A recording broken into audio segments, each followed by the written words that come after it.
na mapenzi ikikusumbua, jaribu kitu kingine. Jaribu kitu kingine tu inaweza kuwa economic hivi.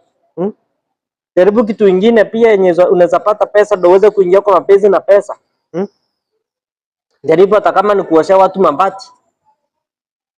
Hiyo ndo kazi yenye iko very opportunistic business now that nobody is doing it. Try it manze, and you see that you love some money. Uache kuteseka na vitu zingine kama mapenzi.